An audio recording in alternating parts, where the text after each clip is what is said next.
Bueno, repasando un poco lo que vimos en el audio anterior, las habilidades importantes para los administradores se pueden dividir en habilidades técnicas, humanas, conceptuales y de diseño. Y también habíamos dicho que estas habilidades no son necesarias en la misma proporción. Si uno está en los niveles bajos de la empresa, en los niveles medios o en los niveles altos, se requieren diferentes tipos de habilidades. Por ahí, en algunos niveles son más requeridas las habilidades técnicas y en otros niveles son más requeridas las habilidades conceptuales o de diseño. Pero existe una clara y marcada tendencia a que estemos en el nivel que estemos de una organización, tenemos que tener un poco más de habilidades humanas o una tendencia clara a lo que hoy en día se conoce como habilidades blandas. Bien, hecho este repaso, quería dedicarle esta tercera parte al cambio que está habiendo en las organizaciones, ya que a medida que se fue avanzando en el tiempo, las estructuras de las organizaciones fueron cambiando y esto hizo que la administración también tenga que ir cambiando y adaptándose a los nuevos tiempos. Por ejemplo, no es igual una organización de la época de la Revolución Industrial a una organización de hoy en día. Es decir, los tiempos fueron cambiando, las personas en la Revolución Industrial fueron del campo a la ciudad, se comenzaron a aglomerar, comenzaron a producirse cosas en masa, comenzaron a haber todo tipo de cambios a nivel social y económico y eso hizo que la administración tenga que ir cambiando y el enfoque que uno le da a la administración o cómo administra una organización o una empresa también tuvo que ir siendo analizado de diferentes enfoques.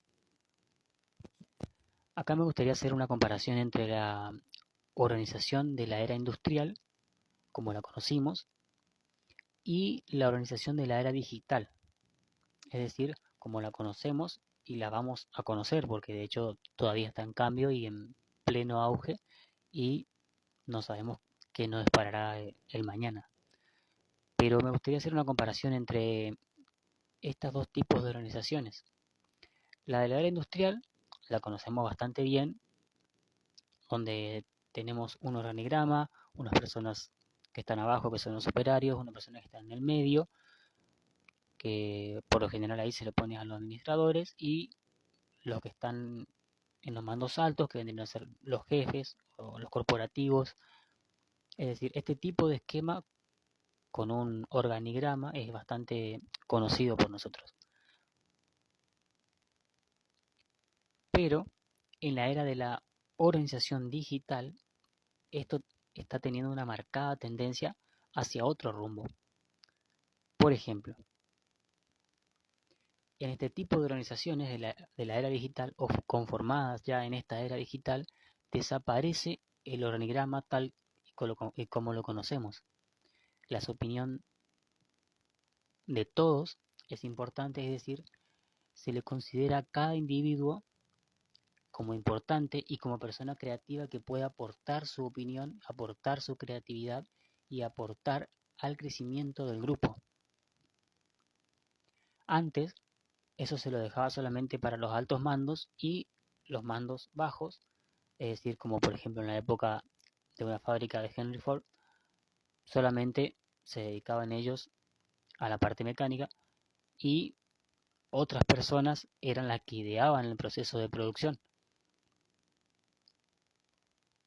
Bueno, esto está cambiando claramente en estas nuevas empresas de la era digital. Otra cosa que también adquieren estas empresas de la era digital es que se apunta a que cada individuo sea eficiente. De esta manera se reduce la cantidad de personal que sea necesaria o que es necesaria para conformar la organización. Cada individuo que uno contrata o cada individuo que uno trae a la organización, se trata de que sea lo más eficiente posible.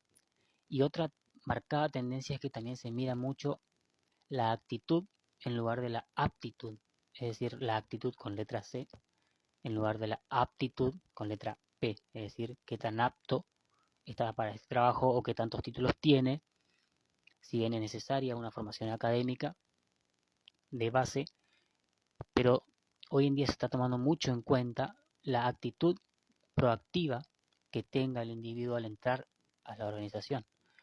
Esto va a ser determinante a la hora de ver si este individuo va a ser eficiente o no para la sinergia del grupo, para ver cómo se complementa con el resto del grupo y cómo podemos hacer que este nuevo individuo, si son 4 por ejemplo, si viene un individuo número 5, cómo este individuo va a aportar y se va a relacionar con los otros del grupo y cómo entre los 5 podemos hacer que esta empresa sea mucho más eficiente.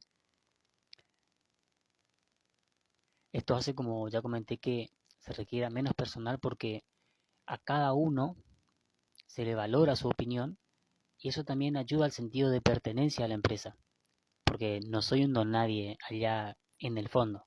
Estoy siempre en la toma de decisiones, o por lo menos cuando la empresa comienza, ¿no? Por supuesto que cuando la empresa va creciendo, uno deberá ir organizando por jerarquías, pero la empresa de la era digital crece de manera más rápida porque trata a los individuos o como personas, ¿sí? Ya no como la gente, como una vez comenté en un audio anterior. Y al darle ese valor a su persona y a su opinión y a su creatividad y cómo su creatividad puede aportar a la empresa, esto hace que los individuos se sientan mucho mejor y cuando un individuo trabaja a gusto en un lugar, su rendimiento es mucho mayor. Esto también está comprobado. Por último, para este audio me gustaría resaltar lo de ser líder o no. Cuando una empresa de la era digital se conforma, y se conforman los primeros individuos, 4, 5, 7 individuos, de peso depende de qué tipo de empresa esté formando, uno no discute al comienzo si va a ser líder o no. Primero se trata de que cada individuo sea lo más eficiente posible y después se ve lo del liderazgo más adelante. El liderazgo se va evaluando en función de cómo se van dando las relaciones entre cada uno de ellos y se podría decir que hasta en algunas empresas surge de manera natural el líder que puede representar al resto o por el cual el resto se siente representado sin necesidad de forzar este puesto.